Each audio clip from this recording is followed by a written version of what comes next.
Bonjour à tous, bienvenue sur la chaîne Twitch de BFM TV. Je suis François Lataille et j'ai l'immense honneur d'être avec Clémence Dibou et Juan Palencia. Bonjour. Alors, Bonjour. vous les connaissez peut-être pas, ce sont nos reporters qui reviennent. Ils sont arrivés hier d'Afghanistan. Ils étaient en reportage à Kaboul pour plusieurs jours et justement, ça va être l'occasion pour vous de leur poser toutes les questions qu'on peut avoir envie de poser à des journalistes envoyés sur un terrain comme celui de Kaboul. Merci d'être avec nous. Merci de l'invitation. Alors comme je suis l'hôte de ce Twitch, je vais prendre d'autorité la première question, parce que j'en ai plein pour vous, moi aussi. Mais n'hésitez pas, vous, à les poster, vos questions. Vous êtes arrivé hier à Roissy. Qu'est-ce qu'on se dit après une mission aussi intense quand on pose le pied sur le tarmac de Roissy ? En fait, perso, j'ai eu envie de rassurer mes proches. C'est bon, on est rentré sain et sauf. Tout va bien. Voilà. Je sais pas quel sentiment t'as eu. Et je me suis dit, en fait, on est là et j'ai surtout pensé à toutes ces personnes qui essayent de venir, quoi. En fait, ça paraît facile comme ça, mais c'est quelque chose qui s'organise, hein. Mais il y a des milliers de personnes qui attendent la même chose. Et, c'est vrai. Et ces personnes, il y a des personnes comme ça qui vous ont sollicité pour essayer de partir avec vous ? Tout le temps, à longueur de journée. Les journalistes occidentaux étaient perçus comme des personnes qui pouvaient faciliter l'obtention d'un visa pour partir. Il faut savoir que là-bas, il n'y a pas d'administration, il n'y a rien. Il n'y a plus rien, il n'y a pas d'ambassade. Il y a parfois des gens qui vont au commissariat de police demander un visa, tellement c'est le bazar. Ouais. Et qu'est-ce que vous leur répondiez à ces gens-là ? Que évidemment, on écoutait, mais que c'était pas du tout de notre compétence. Et que c'est un peu désarmant en fait. Nous, on est là pour enregistrer leur histoire, pour écouter leur histoire, pas vraiment pour y apporter des solutions. Donc c'était un peu confusion des genres et effectivement, c'était pas forcément facile à organiser, quoi. Ouais. Alors on a une première question de Kensan. Désolé si j'écorne vos pseudos, vous me le direz. Kensan qui nous demande, est-ce que vous avez pensé à la mort en partant ? Est-ce que ça vous a fait peur ? Non. Enfin, la mort, non. Des incidents de parcours, oui. Ça peut arriver. Il y a des balles perdues, des fusillades, des enlèvements possibles, notamment parce qu'il y a l'État islamique qui rôde aussi. Donc, pas à la mort, mais à éviter les incidents de parcours. Puis des incidents de kidnapping aussi. On a pris une route qui était quand même très dangereuse. C'est la route qui lie Islamabad à Kaboul, en passant par la frontière nord-est, la ville des Torkham. Et en fait, c'est une route connue pour être très dangereuse. Pour être une route d'enlèvement, une route de ISIS-K, de l'État islamique au Kandahar, qui est donc pas loin de là. Et c'est une route qui est très dangereuse. Donc évidemment, on avait une certaine appréhension, ce qu'on s'est dit en partant. Tout à fait. Peur vraiment, on ne savait pas. Et justement, ce genre de moment, cette route par exemple, vous deviez la prendre ou alors vous avez choisi de la prendre en connaissance de cause ? On devait la prendre parce qu'il n'y avait pas d'autre possibilité à ce moment-là. Mais c'est vrai que, par exemple, on n'a pas spécialement eu envie de reprendre la même route pour ressortir. Parce que ça a été... on a mis 30 heures à faire Paris-Kaboul, pardon. Et c'est vrai il fallait faire attention à chaque instant avec qui on parlait, ce qu'on faisait, sous un soleil écrasant, évidemment. Et du coup, c'était fatigant dans le sens... c'était énormément d'énergie. Hein. Beaucoup, et surtout, en fait, pour tout vous dire, il y avait 3 options. La première, d'emblée, était finie, c'est-à-dire les vols. Il n'y a pas de vol possible, les Américains étaient partis.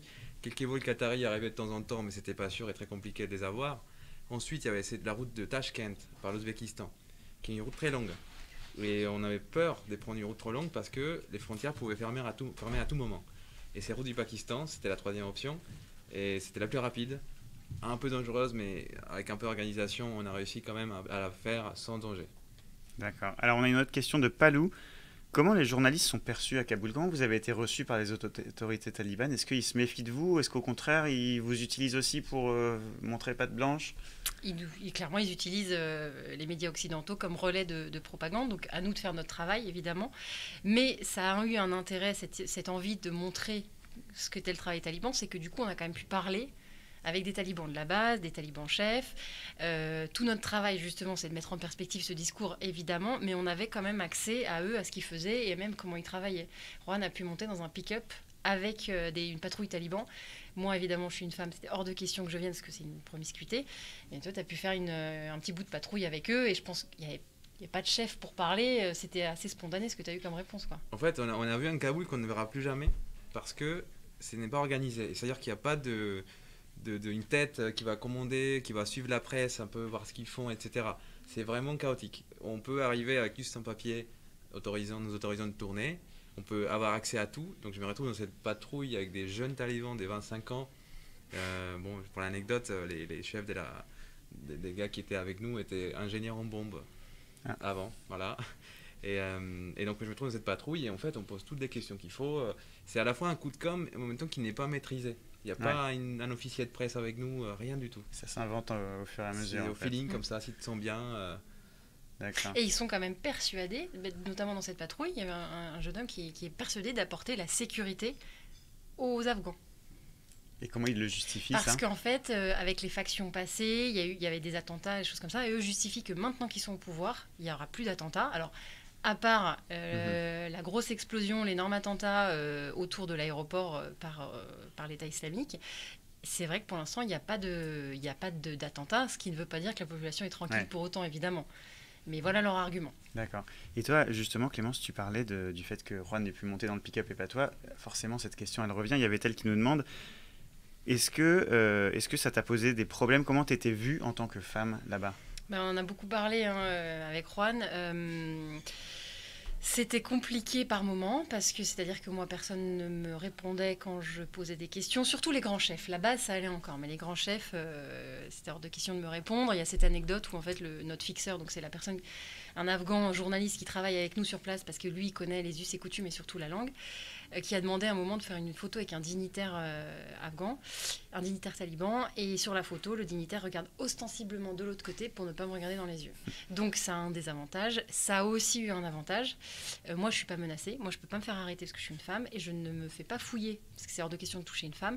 Ça veut dire que quand on arrivait à des points de contrôle et qu'ils voyaient qu'il y avait une femme dans la voiture, encore plus une femme occidentale, il laissait passer sans contrôle. C'est intéressant ce que tu dis, parce que justement, il y a Kensan qui nous dit, en tant que femme, vous n'avez pas peur, même si vous êtes journaliste, peur de dire un mot qui peut les énerver. En fait, ce que tu es en train de nous dire, c'est que tu étais limite plus protégée que Juan ne pouvait l'être. Juan, il s'est fait mettre 2 fois en joue pendant toute cette mission. D'accord. Alors, évidemment, il y a des violences faites aux femmes par les talibans, c'est pas le propos. Sauf que je pense que moi, ils ne m'auraient pas mis en joue. Ils ont jamais regardé mon téléphone, alors que toi, ça t'est arrivé plusieurs fois. En fait, je suis d'origine colombienne, donc j'ai la couleur de mat, des peaux mat. Et j'étais aussi habillé en shalwar kameez, c'est-à-dire la tenue traditionnelle afghane, qui est un peu des rigueurs aujourd'hui dans tout le pays. Enfin, tout le monde s'est mis à acheter des shalwar kameez partout. C'est les booms des shalwar kameez. Parce qu'ils savent que les talibans vont essayer d'imposer ça. C'est ce qu'ils se disent. Et donc j'étais habillé comme ça, et donc on me prenait pour un Afghan, clairement. Y compris les talibans. Et donc ils te parlaient directement? Ils me parlaient en dari, on me pashto, je leur disais mais je ne parle pas en anglais, et certains ne parlent pas anglais du tout. Enfin, ils viennent des montagnes, certains. Ils viennent d'arriver des montagnes depuis un mois. Donc ils me prenaient comme ça, effectivement, lors de la manifestation. Je faisais un plan. Et il y a ces messieurs qui viennent me parler et qui me met en joue directement, en pensant que j'étais afghan. Ouais. Et donc je lève les bras, etc. Et puis assez vite, notre fixeur, c'est la personne en gros qui nous emmène sur place, qui a tous les contacts, qui parle la langue. Il vient le voir, il me lui montre le papier du ministère de l'information qu'on avait reçu, puis il se calme. Mais il y a eu un moment un peu de tension où, voilà. Tu l'as d'ailleurs, ce papier? J'ai des papiers, je ne l'ai pas sur moi, mais c'est un papier, c'est une feuille en fait. C'est juste une feuille qui écrit non en dari. Voilà. Là, on te voit là, justement ici, en train d'essayer de négocier le passage, et ça, c'est à la frontière. C'est ça, juste à la frontière.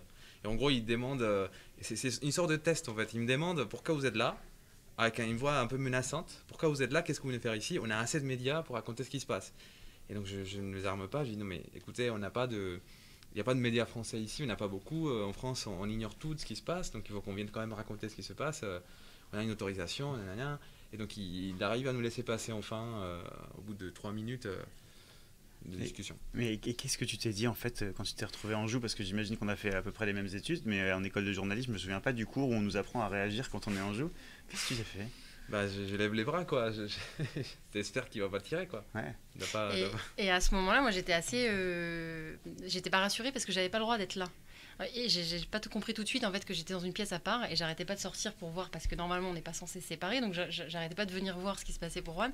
Et à chaque fois, il me renvoyait assez énervé dans ma salle, parce que c'était ma place de femme d'être à côté et de ne rien dire. Oui, donc je savais pas ce qui se passait, en plus. Parce qu'en fait, ça, c'est la manifestation dont on parlait, c'est la première fois qu'on me mettait en joue. Mais à la frontière, suite à les images que vous avez vues, et je me suis aussi fait mettre en joue parce qu'en gros, on avait pris une mauvaise file pour arriver jusqu'en Afghanistan. C'est un long couloir entouré des grilles. Et il y a deux chemins, droite, gauche. On a pris les gauches, c'était les chemins des revenants, des Afghans qui partaient vers le Pakistan. Donc on a pris cette route-là. Et je me retrouve nez à nez avec un taliban jeune, de mon âge à peu près, qui me met en joue aussi. Ça devient une habitude. Ouais. Et donc ils me font passer d'un autre côté. Et ensuite il se passe ce que dit Clémence, on nous met dans une sorte de cabane pour attendre, une sorte de vérification de passeport. Mais en fait, il n'y a pas de bureau. Au final, ils prennent non sur un tout petit cahier qui dépoussière rapidement. Et ils écrivent non comme ça, ils nous laissent partir. D'accord. Et d'ailleurs, pour finir sur cette anecdote-là, ils ont vraiment eu à cœur, ces jeunes talibans qui étaient vraiment très jeunes, vraiment la base, en partant, donc c'est monté dans les tours, puis c'est très vite redescendu parce que notre fixeur est arrivé et tout ça. On ne sait toujours pas pourquoi ils sont énervés. En tout cas, ils ont passé 20 bonnes minutes à essayer de s'excuser et nous dire j'espère que vous n'avez pas une mauvaise image de nous. Enfin, vraiment, ça leur tenait à cœur qu'on ne parte pas en ayant une mauvaise image d'eux. En disant voilà, on a fait notre travail, on est désolé pour vous, voilà. C'est quelque chose de très marquant. D'accord, ils sont vraiment en opération reconquête. Exactement. C'est ça. On voit justement sur les images que tu portes un voile et on a Babar qui nous demande est-ce que tu as dû te voiler là-bas? Donc j'imagine que oui, mais est-ce que tu as dû te voiler ou est-ce que c'était un choix? Comment ça s'est fait? En fait, c'est nos fixeurs avec qui on travaille qui nous ont demandé de porter des tenues appropriées de toute façon. Je ne sais pas comment ça se passe si on sort non voilé. Je pense que les regards insistants font que de toute façon c'est obligatoire là-bas, avant même les talibans, de toute façon. Il faut se voiler dans l'espace public. La tenue, elle est encore plus couvrante par les talibans. Personne n'a envie de les provoquer, d'autant plus nous qui voulons travailler avec eux, qui voulons avoir leur parole. Donc il vaut mieux se couvrir.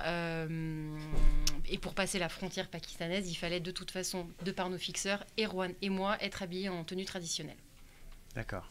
Alors on a aussi Yvan qui nous demande est-ce que les talibans sont sympas? Je ne sais pas si on peut dire sympa, mais est-ce que vous avez fait des rencontres ou avec des... Oui, avec toutes les précautions d'usage évidemment, mais on a eu des dialogues avec des talibans qui avaient des tennis, qui détestent l'Occident, qui détestent les États-Unis, qui ont des tennis, et avec qui on a eu des dialogues sympas, effectivement. C'est très varié, il faut imaginer Bien que c'est des gens c'est des jeunes aussi, et des vieux aussi, mais qui viennent de la montagne, donc ils sont très curieux. Certains sont curieux, d'autres le sont beaucoup moins. Et ceux qui sont curieux viennent nous parler. Vous venez d'où? Vous parlez quoi? Quelle langue? En quoi vous croyez? Quel est votre Dieu? Ils sont curieux, quoi, vraiment. Et puis c'est des gens qui vraiment ils sortent de la montagne, donc tout est à apprendre en fait pour eux. Oui, ils vous découvrent autant que vous Ils les découvrent découvrez. tout. À part les dignitaires et les hauts fonctionnaires, on va dire. Eux, ils étaient à Doha, ils connaissent un peu le monde extérieur et tout. Eux, là, ceux qui se battent, c'est qu'on croise dans la rue. Ouais. Ils ne connaissaient rien, ils connaissaient même pas Kaboul en fait. C'est la première fois qu'ils arrivent. Ouais. Et ils paradent partout dans toutes les rues avec des armes, etc. Mais c'est la première fois qu'ils voient Kaboul, alors que c'est leur pays entre guillemets. Et l'anecdote que tu en as parlé avec où en fait tu t'es rendu compte, je sais plus si c'est lui qui te l'a dit ou tu t'en es rendu compte, que certains talibans très jeunes qui venaient des montagnes n'avaient jamais vu de cheveux de femme. Oui, jamais. Wow. Jamais. D'accord. Donc forcément, ça montre un peu dans quel état d'esprit ils sont. Bien sûr. Ils régnaient dans des contrées un peu où en gros les femmes n'avaient aucun droit, toutes voilées à la burqa, etc. Donc ils voyaient Là, pas. voilà, là il était en train de te Là, parler. c'est l'ingénieur en bombe. Voilà. Et alors, j'ai pas mal de questions aussi, notamment de Christophe, qui nous demande quel est le rôle du Pakistan dans la montée en puissance des talibans. On en parle beaucoup, mais c'est assez trouble. Comment vous l'avez senti, vous, ce rôle? Ça énerve beaucoup de Kaboulis, de jeunes Afghans. C'est assez trouble. Double jeu, en tout cas, c'est impossible en ce moment pour un Afghan de passer la frontière que nous on a passée, de faire Afghanistan-Pakistan, même avec un visa en bonne et due forme, c'est très compliqué, il y a plein de garde-fous. Donc les Afghans qui voudraient sortir la voie pakistanaise, c'est très très compliqué déjà. Et en plus, effectivement, les manifestations auxquelles on a assisté la plupart du temps, c'était des manifestations anti-pakistanais. Et par exemple, il y a une jeune fille qu'on a suivie qui avait une pancarte et qui disait en anglais, parce que c'était aussi pour notre caméra qu'elle allait leur dire ça, elle leur disait « Rentrez chez vous, rentrez dans votre pays, aux talibans ». Sous-entendu, vous êtes commandité par le Pakistan. D'accord. Alors moi, j'ai une question aussi que je me pose. C'est comment le quotidien d'un envoyé spécial à Kaboul? Je veux dire, comment vous prenez vos déjeuners? Ça ressemble à quoi un hôtel à Kaboul? Il y a encore des hôtels. Enfin, comment vous dormiez? C'est les coulisses de votre séjour là-bas, je dirais, de votre mission. C'était comment? Vas-y, sur l'hôtel. Alors c'est intéressant que tu poses cette question. Faut parce pas que... y aller pour le petit déjeuner, clairement. C'est ça, Mais on s'en fiche, c'est pas grave. C'est noté. Alors la nourriture est très bonne déjà. Mais on arrive dans un hôtel qui est complètement sécurisé. Imaginez une sorte d'ambassade un peu dans un pays un peu compliqué, c'est-à-dire c'est tout blindé. C'est comme aller à l'aéroport tous les jours. Dès qu'on sort, on peut sortir tranquillement. On passe évidemment par des portes de Mhm. sécurité blindées, etc. Mais pour rentrer, il faut repasser tous les contrôles. D'accord. Et de fouiller, allumer les caméras pour voir s'il n'y a pas d'explosifs dedans. C'est des forteresses en fait. Voilà, c'est une forteresse. Mais cette forteresse a été, entre guillemets, un peu dépouillée des sécurités parce que quand les talibans sont arrivés, là maintenant qu'ils sont installés, ils ont dit à tous les hôtels comme ça d'enlever la sécurité. Donc tous les trucs blindés à l'entrée, etc., étaient en train de démonter pendant notre séjour. Parce qu'ils considèrent que maintenant c'est eux qui assurent la sécurité. Et donc ils peuvent tout démonter, ils vont s'en occuper, quoi. D'accord. Et est-ce que vous disiez à tout le monde, c'est une question de Zoz Monkey, est-ce que vous disiez à tout le monde que vous étiez français ou est-ce que c'était mal vu et même plus loin, je dirais, est-ce qu'il y avait des nationalités plus mal vues que d'autres, certains reporters que vous avez pu croiser qui venaient d'autres pays qui cachaient leur nationalité ou... C'était surtout nationalité journaliste. En fait, D'accord. nationalité journalistes occidentaux. Mais effectivement, on s'est posé la question. Ça n'avait pas l'air d'être spécialement important de dire italien ou français parce que pour eux, ça ne veut pas forcément dire quelque chose. En revanche, même si j'étais un peu la caution parano, comme on ne savait pas à qui on parlait, le moins on en disait sur nous, le mieux c'était pour notre sécurité. Voilà, c'est un peu le constat dommage, mais on ne sait jamais à qui on parle. Il y a des trucs que vous avez renoncé à faire pour des raisons de sécurité. Vous avez dit on va le faire et finalement au dernier moment non c'est trop dangereux.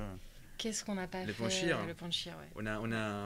On a voulu y aller et quand on a pris la décision d'essayer, en tout cas d'organiser ce départ, parce que ça s'organise, ne va pas comme ça.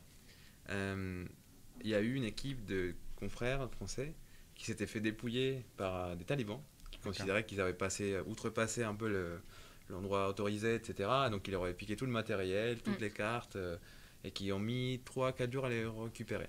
D'accord. Le Panchir, pour rappel, c'est la vallée, le dernier bastion de résistance. Et effectivement, donc vous n'y êtes pas allé. Non, c'est peut-être un regret, mais ouais, on n'y est pas allé. On a quand même consulté avec notre fixeur, donc la personne qui s'occupe de nous guider sur place, qui lui-même s'est renseigné, parce que c'est un réseau de fixeurs, il s'est renseigné sur la route, et ça lui avait été fortement déconseillé, puisque c'était les derniers combats, donc les plus violents, et puis ils voulaient pas communiquer là-dessus, les talibans en quelque sorte. D'accord. On a Oufou qui nous demande, est-ce que l'Afghanistan va devenir plus sûr pour la population, puisque les talibans ne mettront plus de bombes pour évincer le pouvoir? Paradoxalement, oui, sauf que on va pas se leurrer, c'est pas des démocrates les talibans, c'est une dictature. Donc il y aura peut-être, j'ai envie de dire le parallèle en Corée du Nord non plus, il n'y a pas de terrorisme. Est-ce que la population est plus en sécurité pour autant? C'est pas dit, voilà. D'accord. Et vos proches justement, comment ils ont vécu ce départ? Est-ce qu'ils ont essayé de s'opposer? Ils sont allongés sur la route pour vous empêcher de partir? Alors moi, mon fiancé n'a pas osé s'opposer. En revanche, j'ai eu droit de des petites crises avant de partir parce qu'il a eu très peur. Là, il m'a confié qu'il n'avait pas beaucoup dormi pendant 10 jours. Voilà. Toi, je ne sais pas pour toi, mais oui. Pour ma copine aussi, elle était très inquiète, mais bon, elle est journaliste, elle aussi, elle comprend que c'est l'opportunité... C'est la mission d'une carrière parfois, c'est l'Afghanistan quoi. Et donc elle m'a soutenu jusqu'au bout. Ma mère, je lui ai dit quand je suis rentré. Voilà, Erwan il a un peu fait ne dites pas à ma mère que je suis partie. Voilà. Ne regarde pas trop BFM TV. Voilà, ma mère est en Colombie pour info, donc elle n'a pas accès à BFM TV. Donc c'est pratique, je lui ai dit en rentrant, voilà, moi j'étais à Kaboul. Et elle n'était pas contente. Et ça vous a aidé d'être justement un duo homme-femme et pas 2 hommes ou 2 femmes? Clairement, ouais. Complètement. Parce que par exemple, la frontière, là où c'est très vite monté dans les tours, je pense que si ça avait été 2 journalistes hommes, ce serait peut-être même encore plus monté dans les tours. Et en plus, parfois, désolé pour ta fiancée, désolé pour mon fiancé, les gens pensaient qu'on était un couple. Et donc, moins un danger. Je ne sais pas pourquoi, mais en tout cas, oui, je pense que c'était une très très bonne chose d'être une équipe mixte. Et parfois, on avait des accès l'un ou l'autre n'avait pas. Par exemple, on a fait un sujet sur un salon de beauté. Évidemment, c'est Clémence qui a négocié ça. Moi, je ne pouvais pas rentrer. Au final, on a négocié. On est rentré en cachette un petit peu, discrètement. En regardant s'il n'y avait pas de talibans dans le coin. Mais c'est elle qui a négocié ça, par exemple. Donc, c'était vous ouvrez le champ des possibles. Voilà. D'accord. Et justement, si on revient au début de la mission, même avant qu'on vous donne cette mission, c'est vous qui avez fait un peu acte de candidature ou comment ça s'est passé Comment vous avez appris que vous partiez en Afghanistan? Juan le savait un petit peu avant pour lui parce qu'il y a eu une première tentative déjà, donc du coup ça t'a un peu préparé cette tentative. Donc les matins du 15 août, Kaboul est prise par les talibans, ils sont à la porte de Kaboul, la rédaction décide d'envoyer une équipe. Il se trouve que c'était 15 août, donc il n'y avait que moi qui traînais dans les parages. Et puis j'ai quand même une certaine appétence pour ce genre de terrain, donc je me suis proposé. Et ça a commencé comme ça. Il fallait préparer le voyage et tout ça. Une première fois, on s'est heurté aux portes de l'aéroport parce qu'on est arrivé jusqu'à l'aéroport.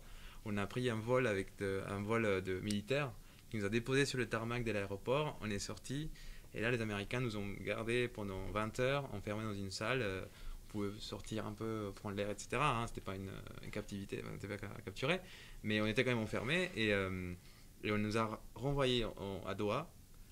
Puisque là, c'était la veille de l'attentat, en fait, de l'explosion à l'aéroport. Donc, c'était imminent. Ils savaient que c'était imminent. Ça allait arriver là ou le lendemain. Donc, ils ont dit, on ne peut pas vous laisser sortir de l'aéroport, c'est trop dangereux.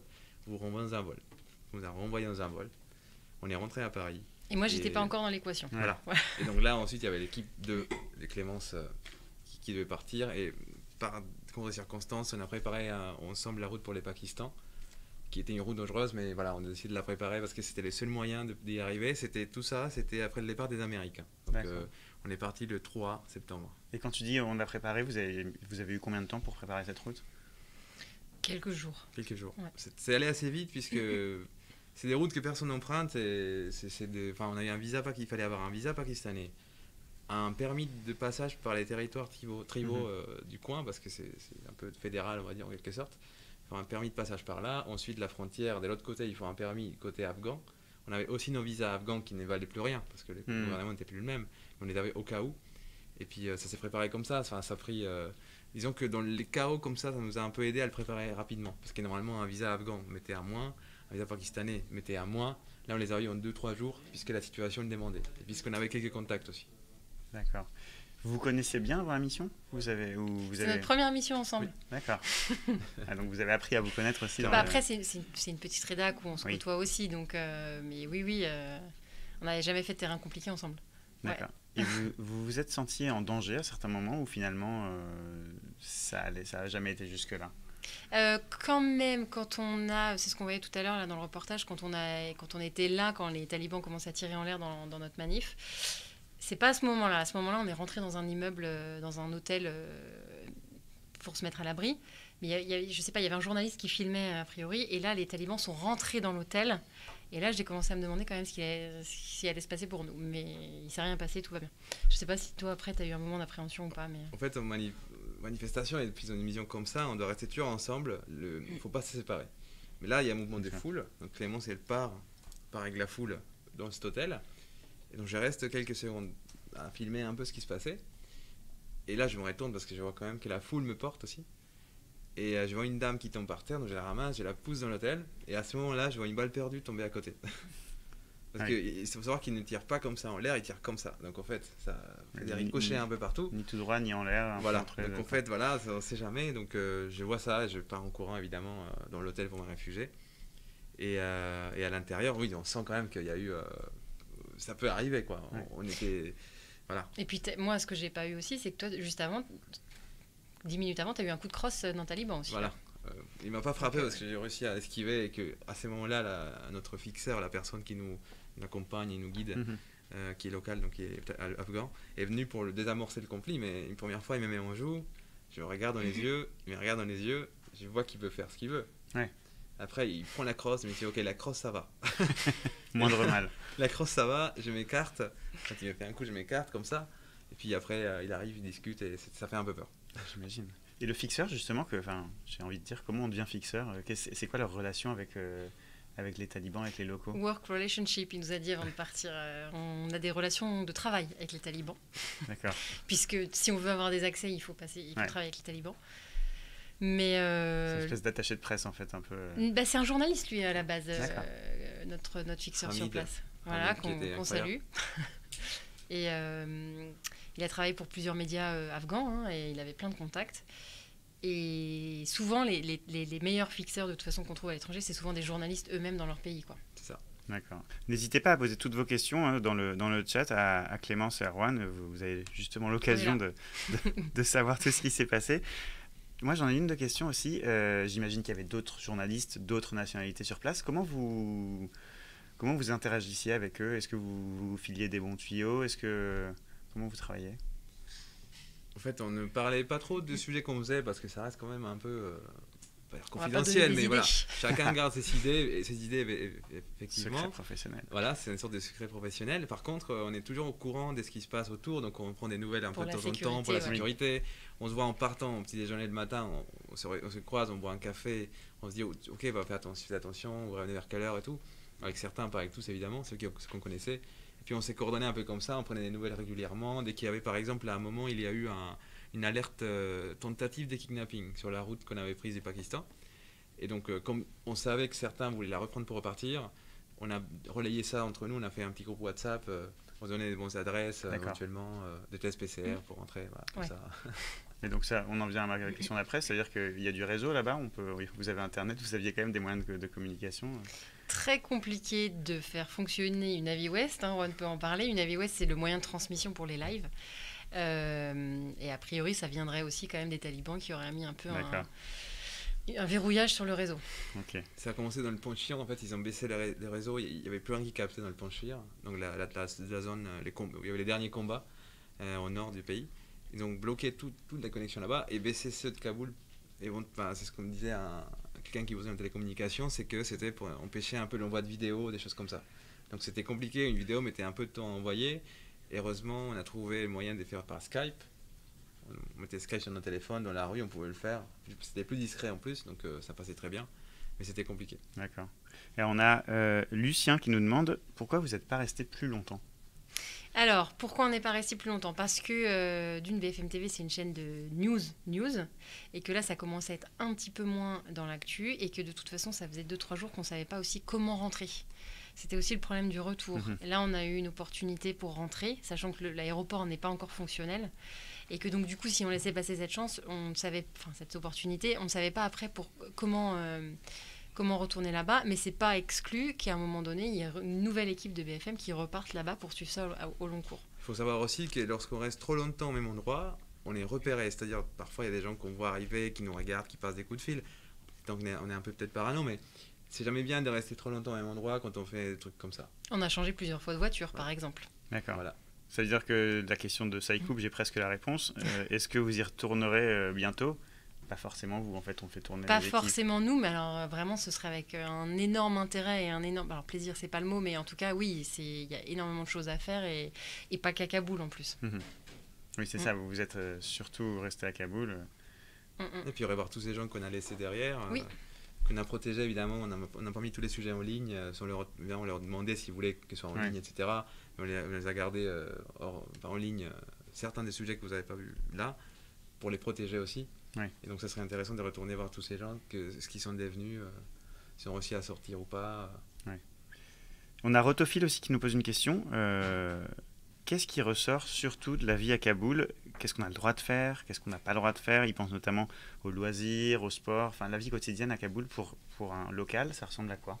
Plus de musique, plus de cricket pour les filles, plus de sport, alors en tout cas pour les filles, ouais.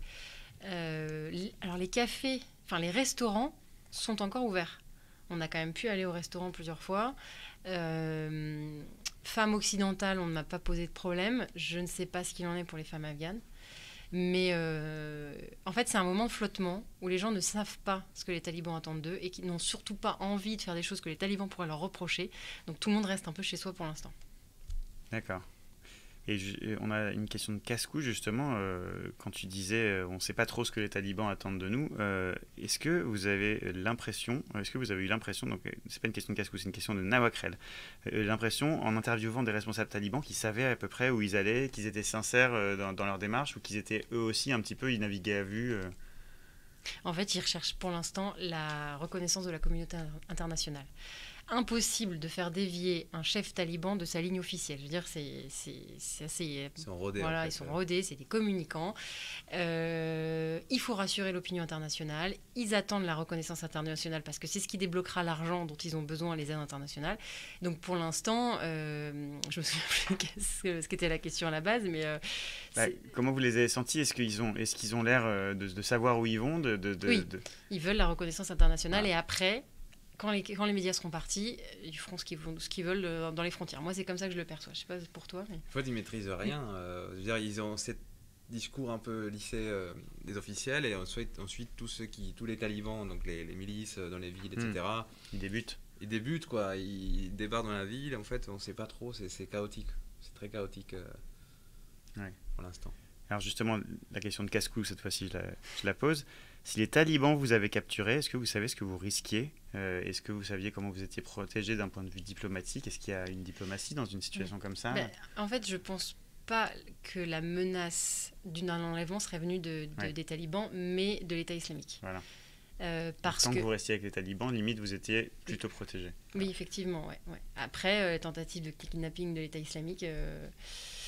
Oui, on n'a pas envie de trop savoir, trop s'imaginer. Il n'y a pas de représentation française là-bas. Il n'y a pas d'ambassade, c'est à Doha. Ils n'ont pas trop accès non plus. Pour l'instant, c'est très flou, tout ça. Donc ça aurait été très compliqué de sortir d'une situation pareille. Mais les talibans, en tout cas, c'est pas à eux c'est pas de leur part que ça serait venu, en fait, cette tentative. Mais on a entendu d'ailleurs l'histoire d'un journaliste français qui a été retenu quelques jours parce que sa situation n'était pas très claire, accusé d'espionnage. Il a été retenu par des talibans. On n'a pas eu les tenants et les aboutissants, je ne veux pas m'avancer, mais ce qu'il en est ressorti, c'est qu'il n'a pas été maltraité. Il a été, c'est-à-dire que presque une relation d'État avec un citoyen... Il avait son pour téléphone, ce cas-là, inconnu. Voilà. Il avait son téléphone sur lui, il pouvait écrire aux gens, il était juste enfermé, ce qui n'est pas très agréable. Mais il avait son téléphone, il n'était pas torturé, frappé ou autre. D'accord. Vous en avez un peu parlé tout à l'heure, quand vous m'avez parlé d'aller ou non vers le Panjshir. Et on a Nawakrel qui demande, on voit beaucoup de reportages dans Kaboul, mais relativement peu dans les contrées plus rurales. Est-ce que ces zones sont inaccessibles aux journalistes occidentaux ou est-ce que c'est juste un choix éditorial de chacun? Non, malheureusement, je pense qu'on aurait bien aimé y aller. Il y a des restrictions parce qu'en fait, même si notre papier rempli par le ministère de l'Information taliban en bonne et due forme nous autorise à aller partout sur le territoire, il se trouve qu'en parlant avec des confrères, les chefs locaux talibans font un peu ce qu'ils veulent et s'ils ont décidé qu'il nous fallait un papier en plus, ils nous ferment l'entrée et c'est tout. Et donc c'est très compliqué d'aller dans les provinces en ce moment, malheureusement. Voilà. Au mieux, il nous arrive ça. Au pire, on peut se faire voler le matériel. Donc c'est aussi... c'est un risque supplémentaire à prendre pour un résultat qui peut mettre en danger notre mission. Alors on a Antobos qui vous dit bravo pour votre boulot, les amis, c'est passionnant à suivre. Merci. Bravo. Merci. Et justement, quand on rentre, après une mission aussi intense, aussi hors du temps, on va dire, comment on se sent quand on arrive dans un quotidien où tout le monde est resté à Paris, mais vous avez vécu un truc incroyable. Comment vous le vivez? C'est ce que tu disais tout à l'heure, c'est vrai qu'on pense à tous ceux qui sont restés là-bas, eux aussi dans leur quotidien. Notamment notre fixeur qui a pris des risques pour nous et lui il reste là-bas et lui c'est pas un journaliste occidental, ça ferait parler les ambassades s'il lui arrivait quelque chose. Donc c'est vrai que et c'est tous ces gens-là on les a vus dans leur vie quotidienne. Les Kaboulis c'est pas si différent que nous normalement à la base avant les talibans leur vie. Donc on a eu l'impression d'avoir une proximité avec eux et c'est surtout à eux qu'on pense quand on reprend notre quotidien. Je sais pas si c'est ce sentiment que tu as. Complètement, et puis en fait on n'a pas encore atterri là, on est arrivé hier. On est venu déposer le matériel, tout ce qu'on avait, etc. Et puis on est là aujourd'hui. On n'a pas trop eu le temps de sentir des vents, de se poser à Paris. Ouais. Sorti un peu hier soir rapidement. On est un peu déphasé encore avec la réalité en fait. Oui, parce que là, par exemple, Zara, une femme très courageuse qu'on a interviewée, on est dans son salon avec sa famille. On est vraiment dans leur quotidien. Donc quand on reprend notre quotidien, moi, c'est à ça que ça me fait penser, quoi. Ouais. Et justement, vous avez l'impression que ça va vous changer en tant que journaliste dans votre manière de faire votre métier, cette expérience? Non, ça va nous conforter dans l'envie d'aller raconter partout dans le monde ce qui se passe et peu importe les risques que nous on prend, il faut aller là où l'info est, quoi. Voilà, on a eu cette chance d'être là au cœur de la géopolitique et de l'actualité en même temps. C'est passionnant, mais évidemment, ouais, en tout cas, on sait qu'on est capable de faire ce genre de choses maintenant. C'est un peu la mission d'une carrière aussi. Bien sûr. C'est très intéressant. Alors on a Breeze of Hope qui nous demande, est-ce que vous avez rencontré beaucoup de citoyens qui sont satisfaits de l'arrivée des talibans et qui veulent que les talibans restent au pouvoir? Alors en on, c'est-à-dire en caméra, il y en a un, je ne sais pas si tu te rappelles, le premier jour qui venait acheter un drapeau taliban, on lui a posé la question, il a dit bah oui, c'est normal, c'est notre drapeau taliban, c'est pour ça que je l'achète, vous savez, c'est le drapeau blanc avec des inscriptions noires dessus. On a eu aussi, si je me souviens bien, dans la rue des Bouchers, quelqu'un qui nous a dit que maintenant c'était beaucoup plus sécure. Évidemment, quelle est la valeur authentique de cette parole? Impossible de le savoir. Ouais. Ce qu'ils sont pilotés ou est-ce qu'ils sont sincères? Il faut faire le distinguo entre Kaboul, qui est une ville complètement cosmopolite, enfin, qui l'était en tout cas, et les provinces. Oui, c'est vrai. Kaboul, c'est depuis longtemps en fait, a vu arriver plein de gens, des cultures différentes. Les gens côtoient les Occidentaux, leurs coutumes aussi. Alors que dans les provinces, effectivement, il y a un soutien un peu plus fort, puisque c'est des provinces un peu isolées. C'est pas comme si on allait à Bordeaux, c'est vraiment des petits bourgs, des fois, au milieu soit du désert, soit de la montagne. C'est différent en fait. C'est une autre mentalité où les gens ont une plus d'importance que la Kaboul elle-même, par exemple. C'est vrai, tu as raison, une des clés de compréhension, c'est aussi que Kaboul, c'est très souvent, en tout cas les gens à qui on a accès, c'est l'élite, en tout cas une classe moyenne, alors qu'effectivement, il y a beaucoup de gens, et tu as raison, surtout en dehors de Kaboul, qui considèrent que le gouvernement d'avant est un gouvernement corrompu, et ce qui est vrai, c'est un gouvernement corrompu, et beaucoup les appellent les voleurs. Donc les talibans, c'est aussi ceux qui prennent la place de gens qui volaient l'argent qui devait revenir à des Afghans. Mais ça ressemble finalement à pas mal de capital, c'est-à-dire c'est pas représentatif de l'entièreté du pays. Voilà, c'est ça. C'est un décentralisme. D'accord. On a Bandawil qui nous demande qu'en est-il pour l'éducation sur place? Alors que ce soit pour les femmes ou pour les hommes, Les petites filles peuvent aller à l'école, on les a vues à la sortie de l'école. Et on a vu les femmes qui peuvent continuer à aller à l'école, à l'université. Alors, il faut un rideau, il faut se voiler la tête, il faut avoir une professeure femme ou un vieux professeur. D'accord. Il faut que les femmes sortent 5 minutes avant les garçons pour ne pas qu'ils se croisent. Mais c'est maintenu. Alors, est-ce que c'est maintenu pour dire que c'est maintenu et voilà, il y a beaucoup d'étudiantes qui ne veulent plus aller à la fac. C'est ça. Puis, c'est pas clair, en fait. Maintenant, en plus, il y a des débats aussi sur sur les vêtements en fait, notamment les femmes donc, qui vont à la fac doivent être habillées d'une certaine manière et aussi doivent partir 5 minutes avant les hommes. Pour l'instant c'est très flou, ça arrive au compte-gouttes en fait. Toutes ces mesures-là arrivent au compte-gouttes, donc on ne rend pas compte, ça on l'a appris en partant notamment, cette histoire de départ 5 minutes avant. Mais là on vient de voir Nazdaram, Nazdaram, elle est étudiante en droit à Kaboul, c'est une fille formidable, courageuse, elle ne veut plus aller à la fac parce qu'elle considère que ça n'aura aucune valeur d'avoir étudié dans ces conditions. L'enseignement lui-même sera biaisé. Voilà. D'accord. On a Nojo qui dit « Super boulot, merci. Est-ce qu'ils comptent, donc les talibans, développer le pays économiquement ou est-ce que c'est juste une sorte d'organisation mafieuse à la tête d'un État ?» Ils veulent fonctionner en État, ça c'est sûr. Et toute la question, c'est le financement. Et je pense que dans un premier temps, à court terme, ce qu'ils veulent, c'est de pouvoir débloquer les aides internationales qui sont prévues, qui sont pour l'instant verrouillées. Et c'est pour ça qu'ils recherchent autant la communication et c'est pour ça qu'ils sont autant OK sur la com. Ouais, c'est ce qu'un responsable ce matin disait, ne venez pas avec des armes, venez avec de l'argent. Voilà. D'accord. Et Planète Dodo qui nous demande, est-ce que c'est courant que les journalistes soient autorisés en temps de guerre en tant que guerre, conflit par les deux camps? Comment ça se gère en général, la gestion d'une situation où vous avez deux camps qui s'affrontent et vous êtes journaliste au milieu de tout ça? Nous, on est arrivés à la fin de la guerre. On est arrivés quand les talibans étaient déjà dans Kaboul. Ouais. Donc, des opposants qui peut-être auraient été dans le Panchir, on ne les a pas vus. Donc, on a beaucoup parlé aux talibans, en fait. En fait, c'est des zones, il faut imaginer que le Panchir, c'est une vallée, une rivière surtout, et des montagnes partout.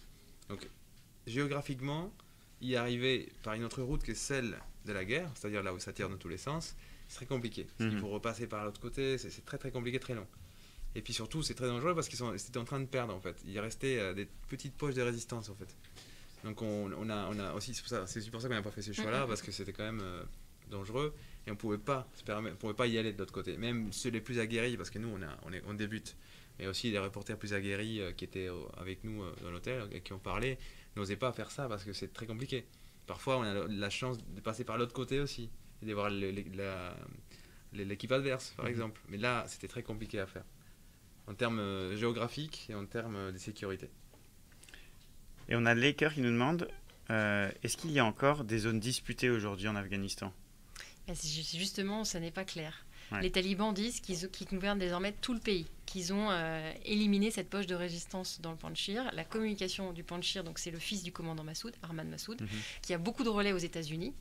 Eux font savoir que non, ils sont toujours sur le front, qu'il y a toujours une ligne de front, qu'il y a toujours un combat. Comme c'est très difficile pour les journalistes d'y aller, c'est très difficile de savoir si effectivement il y a encore une toute petite poche de résistance. D'accord. On a Alex qui nous demande pourquoi avez-vous décidé de revenir? Est-ce que c'était la fin de votre mission? Est-ce que la date de retour était décidée avant? Ou est-ce que, en fait, progressivement, vous vous êtes dit, on rentre tel jour? C'était décidé parce que déjà il y avait une spéciale 11 septembre. Et puisqu'il y avait une équipe à Kaboul, ça avait un intérêt de rester là-bas au moins jusqu'au 11 septembre. Et après, il était prévu qu'on commence à penser à comment rentrer. Et c'était très compliqué de trouver une solution pour rentrer. Donc du coup, quand Rohan a débloqué la situation avec le Qatar, on a décidé qu'on pouvait rentrer, quitte à renvoyer une équipe un peu plus tard, quoi. C'est un vol on a pris un vol humanitaire qui n'est pas un vol d'évacuation, donc on n'a pas pris la place des gens, pour rassurer les gens, et puis qui nous a ramenés avec du matériel, on nous a laissé dans un petit coin, quoi. D'accord. Et vous savez déjà quelle est votre prochaine mission? Alors, on a pris quelques jours de vacances perso, mais toi, je crois que tu travailles lundi. Je travaille lundi, Ouais. je sais pas encore N'arrête ce que je jamais. fais. Voilà, je travaille peut-être lundi, je sais pas encore ce que je fais, mais ça sera pas... C'est sans doute un rodéo, un truc comme ça. D'accord. Et toi, Ça, je sais pas. toi, c'est vacances, Clémence. Moi, c'est vacances pendant une semaine. Ah. Voilà. Luxe. Bon, super. En tout cas, merci beaucoup pour toutes ces réponses. C'était vraiment passionnant. Vous pouvez tous retrouver les reportages de Clémence et de Rohan sur bfmtv.com ou sur la plateforme de replay RMC BFM Play. Et dans quelques minutes, il y aura un autre Twitch, alors un univers complètement différent, puisque cette fois-ci, on va parler de la sortie de Dune, le film très attendu par la communauté de fans.